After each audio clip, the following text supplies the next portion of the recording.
Hello and welcome to this episode of Scotland on a Shoestring. Today the three of us are exploring the Fife coast in Scotland looking for caves and castles.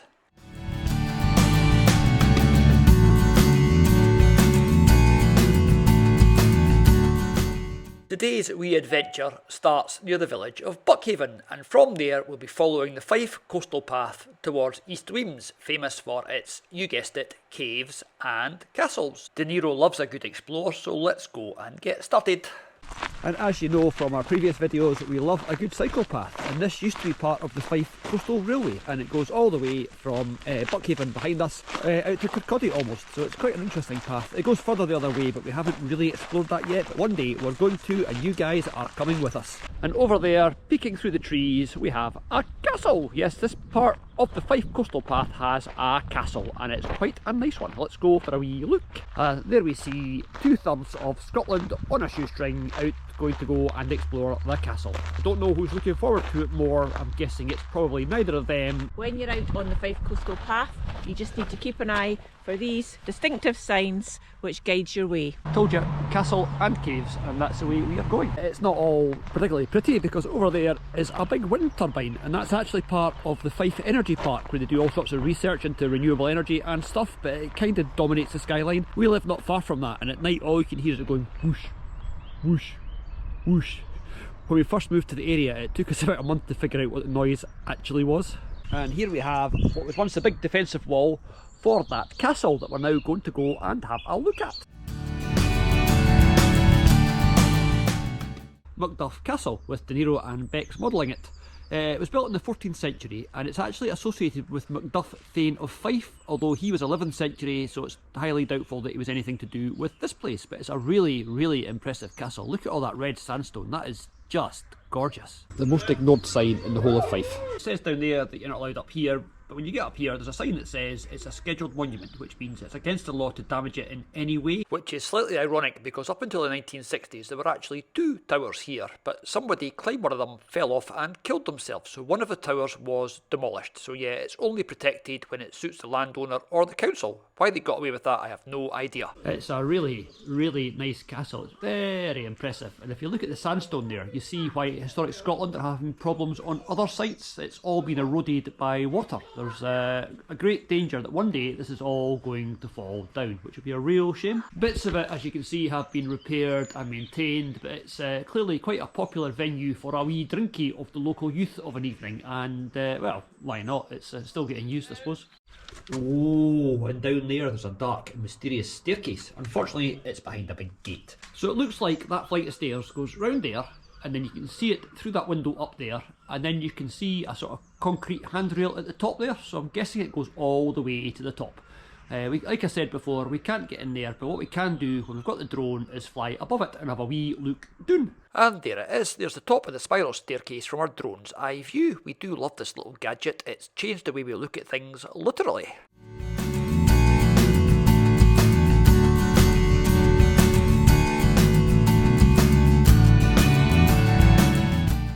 This is one of those castles that's really cool because it is just open. You can come and have a wee walk around. I mean, obviously don't climb on it, don't damage it, because it's been here for a long time and the last thing it needs is to be broken by people climbing on it now. And down here we have Bex doing her I want to go for a walk, and De Niro doing his I can hear him talking, I don't know where he is, I'm not moving. In there is a wee mysterious hole which has got lots of rocks that look like they are perfectly designed to hurt a greyhound's legs, so we are not going in there, you'll just have to use your imagination. Now they're both starting looking at me, so I suppose I better head back down from the castle and we'll go further along the coastal path. So shall we go and look at Castle Green and Jonathan's Cave? I think we shall. In fact, Bex and De Niro are already on the way. The big brave doggy that needs to be carried across the river and very recently needed to be carried downstairs, heading down to explore. If you go down to the caves today, you're going to look at a cave. Okay, I know that Methil and Buckhaven probably aren't ever going to be places that we recommend as a tourist destination, but if you find yourself in the area, you're not far from the caves, you're not far from the castle, and it's all worth a wee explore. This is the site of the town's old gasworks in the 1800s, but that concrete block along there, that wall you can see, is all that's left of that. There's nothing else remaining.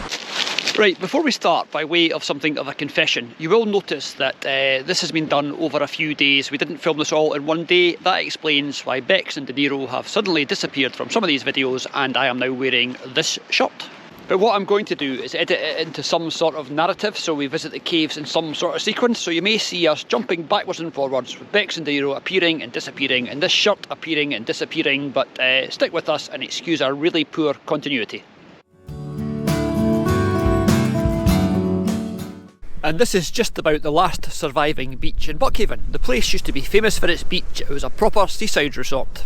But the thing that put the end to that was, of course, coal mining, because the whole place was covered in several feet of coal sludge. It was a massive ecological disaster and it ruined the tourist industry. In fact, when you walk through Buckhaven, there are a couple of villages that aren't there anymore. They were demolished to make way for more dumping grounds for more coal waste. This place was really, really bogging.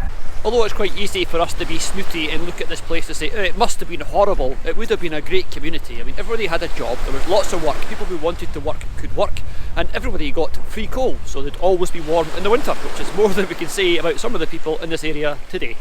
Look at that, it's another quite a nice day today. It's sunny, a little bit windy, but it's starting to get warmer, so hopefully spring has finally sprung, and hopefully there's no wind noise on these talkie bits, and they're working really well, and this microphone was worth it. This is the town's old gasworks that obviously is mostly no longer here, but there's still some little remains. They made the gas by processing coal, so they dig up the coal and then turn it into gas and then use it to heat their houses. It was all very organised. Oh, and beside the gasworks there's another cave. I did not know that one was there. It's all been built up at the top, there's been some walls put around it. I have no idea.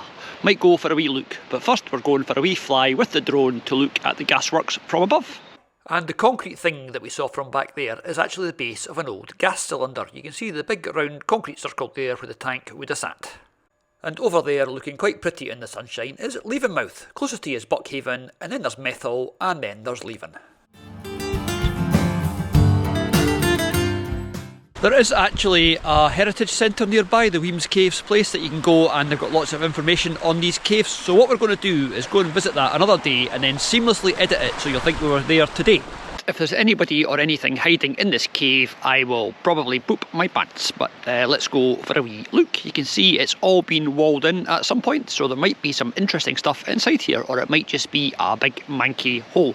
Any second now, that pigeon I've only just noticed is going to take off and fly right past me and make a big noise and be really, really scary, but it's not going to work because I know you are there, Mr. Pigeon. Right, I'm not claiming that we've found anything new, but that there is definitely a carved cross. Now, I don't know if it's old or not, but after this we're going to go back to the visitor centre and we're going to ask them. Yeah, these poles have definitely been carved or drilled, and interestingly, that one, woohoo, goes right through. I wonder if that was for tying something up with, or a piece of rope or that, because there's another little one there that I can't get my finger in. But I put my finger in that hole and it gets stuck, then we are in big trouble, because I bet there's no phone coverage inside a cave. Oh, that is pretty cool, isn't it? That's obviously looking back towards the entrance of the cave from the back of the cave, but that's nice we view that. I don't know if it shows up on this camera because of exposure and all sorts of technical things, but trust me, it's a nice view. There's some trees and then there's some water. Right, let's go and emerge back into the light and see if I can take an arty shot walking out of the entrance of this cave. We love driftwood. Isn't it cool how the waves and the sea have shaped the base of that tree? That is really smart. It'd be nice to take it home, but it probably weighs about 20 tonnes. And I already take home far too much stuff that I find on the beach. If I took that home, Bex would flip. Next stop, Jonathan's Cave. And unusually, it's not me that is leading the way. They are off for an explore.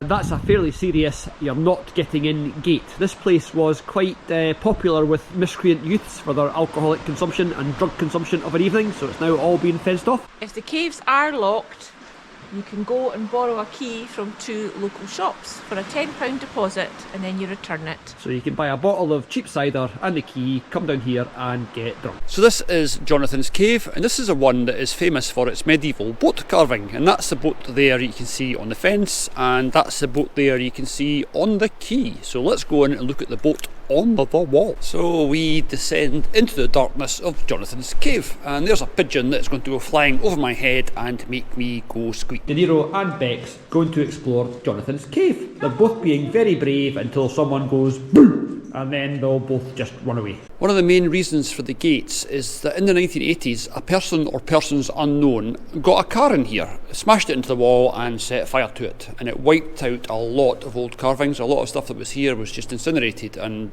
fell off. So now there's a big gap in the carvings. Still a lot here to see, but nothing like as much. Actually, nothing like as much as there was is kind of the story of these caves, because there's drawings that people did in the 1800s and the 1900s of what was here, and there's so much less now, and what is here is so much less visible, just wear and tear from tourists and people ripping bits off it and banging into it and not really looking after it at all.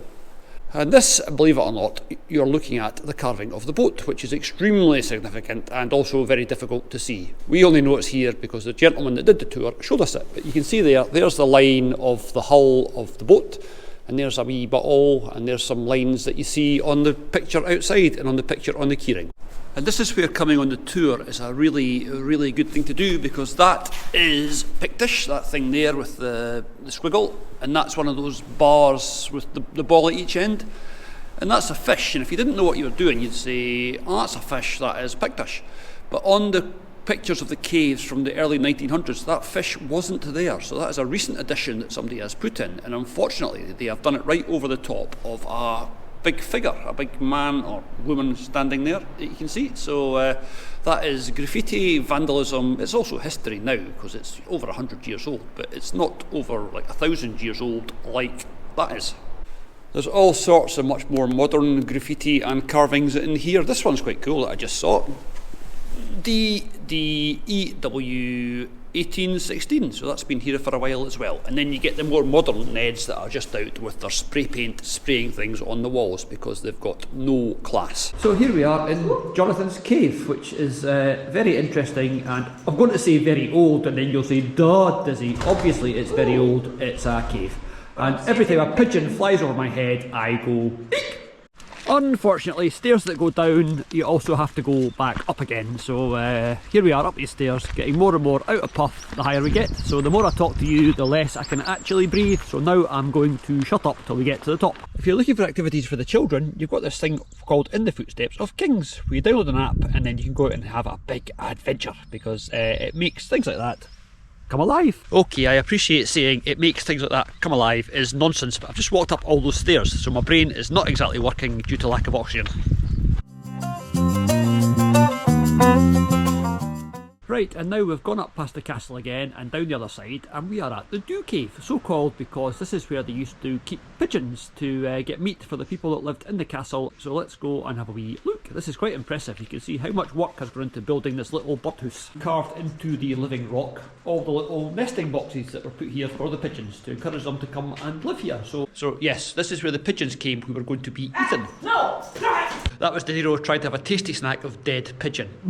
These caves were actually here so the pigeons would nest, and then people would have eggs and meat to eat, and 1,000 years later a greyhound could scare the poo out of his parents by eating a dead pigeon. Our next port of call is the Court Cave, which looks like it might have been a bit precarious before they built that big brick column to hold up that massive overhanging rock. We will move past that quite quickly. I don't think that is Pictish unless the Picts were called Bob and Anne. These markings are quite common in old carvings. They're called cup marks, and this one, although it's in the shape of a cross, probably wasn't Christian. The Christians used to carve their crosses like straight line. If you see the shapes that are put into the fences, that's actually shapes that are inside, and these are all Pictish. That's a fairly common Pictish motif, and so is that one over there. And let's hope that there aren't any dead pigeons in here if De Niro fancies another snack. Silly dog. This is the inside of the Court Cave, which as you can see is a big cave. But as it's a Weymss Cave and the Court Cave, I don't know if you'd expect anything else. And there's all the nice new fence work that they've put up to keep the miscreants out. De Niro is thinking this is quite indignant for an ex-racing greyhound to be poking about in an old cave, and he's also indignant because we stopped him eating that dead pigeon. These caves are really cool. This is another place there's an awful lot of history that you can appreciate, or you can just be a big kid running about exploring some caves. And what big kid does not enjoy exploring caves? This wee tunnel didn't used to go all the way through. That's a fairly recent addition, that entrance over there. So this used to be a wee shrine of some sort. There's a little niche there, and over here are what look awfully like a couple of seats. So you could sit there and have a wee quiet moment to yourself.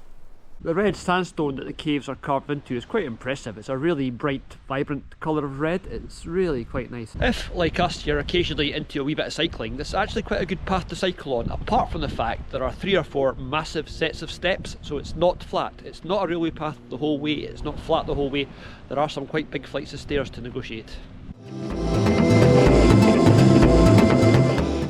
It's probably not upsetting anybody to say that East Wemyss is not the prettiest of the Weymsses, but as we get further along this coastal path it gets prettier and prettier. And over there is a thing. I can go and look at it as long as it's not a war memorial. If it's a war memorial I have to pretend that I haven't seen it. Okay, this memorial is actually to a Scottish musician called Jimmy Shand, who plays traditional cliched tacky stuff in a kilt. You can imagine the sort of thing. It's all hoogty-toogty and hoity-toity and spin your partner round. If you like it, you like it. It's not everybody's cup of tea, but he was quite a big deal. He was quite famous, and this is where he was born, just over there. I've just been told by her there that I was unkind to Jimmy Shand because he was very popular, which he undeniably was. So sorry, Mr. Shand. And here we see Bex sitting on the happy bench. It's a great initiative to stop people feeling lonely. Basically it means if you go and sit on this bench, some weirdo will come along and sit next to you and start talking to you. That does not sound happy to me. These little villages are all very pretty, and the people in them do all they can to make them even more pretty, like this little rowing boat that is full of flowers. They're only just coming through, but in a few weeks' time it'll be all tulips and crocuses and all sorts of pretty things. It's quite a nice little touch. Oh, that's quite interesting. This little wall's got a stone set into it. It's got 1760 written on it. The wall is definitely not 1760, so I'm guessing that stone must have come from an old building. And down there's a little menagerie, and up here there's the coastal path signs that people have added their own little bits to, which is a really nice little touch.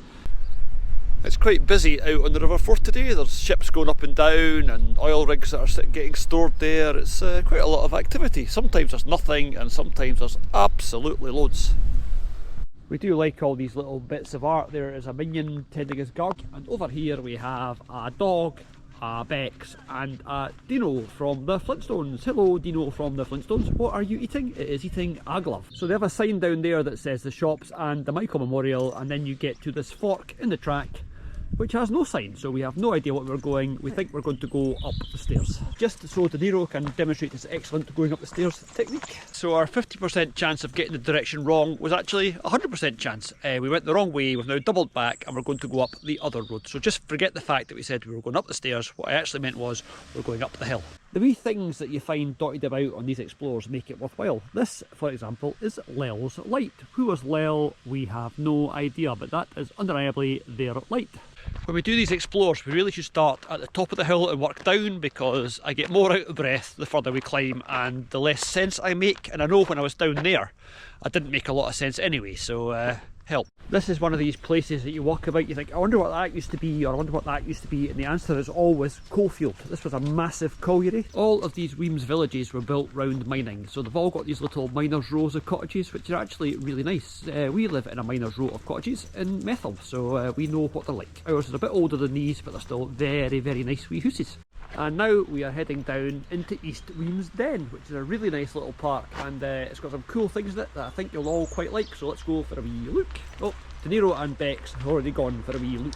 This is East Wemyss Den, and you can see the fairy castle over there and the fairy windows on the trees and the wee houses. So we're actually going to go over there and have a look in closer detail. And over there is the fairy witch's house, and down here you have a little river and a little bridge. And this is all really cool because it's all done by the local community. It's not some sort of big council or some organisation. It's all locals that want to make their den look really pretty. It is so nice that the world is starting to feel a bit like spring. We've had a very long and very cold winter, and things are starting to pick up. There's the snowdrops, and behind the snowdrops we have the daffodils, which are almost coming out as well, and that's the next step.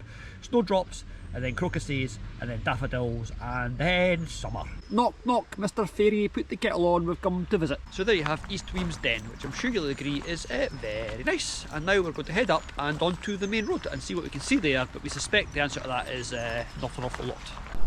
They do a lot of work to make this place look pretty. There's a little train. And this is the Michael Memorial to the men that died in the mine in the late 1960s in the big fire that actually closed the place down. It's a nice wee thing in the middle of the town, put up by the people of the village and by the council and by the coal boards.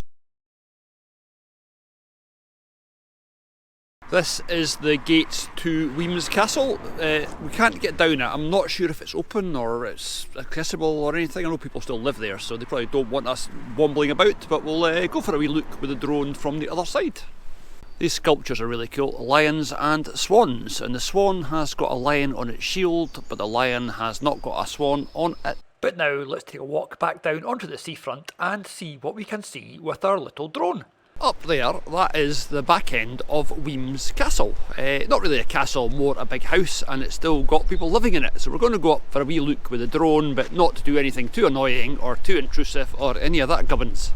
This whole coastline is made out of this red sandstone, and you see up there the little turret that they've built out of red sandstone just for the sheer because they canness of it. They've just built a turret because they wanted to build a wee turret. It's very pretty. Weymss Castle dates back to the 1400s, but what you can see today mostly dates from the 1500s up to the 1900s. It's been extended and expanded and built and knocked down and rebuilt and all that sort of stuff over a lot of years.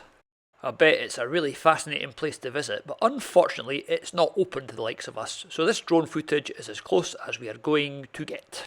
There are actually 3 little villages in this area, all named Weymss: East Wemyss, West Wemyss and Coal Town of Weymss, all built round mining, and mining is what made this family very, very rich.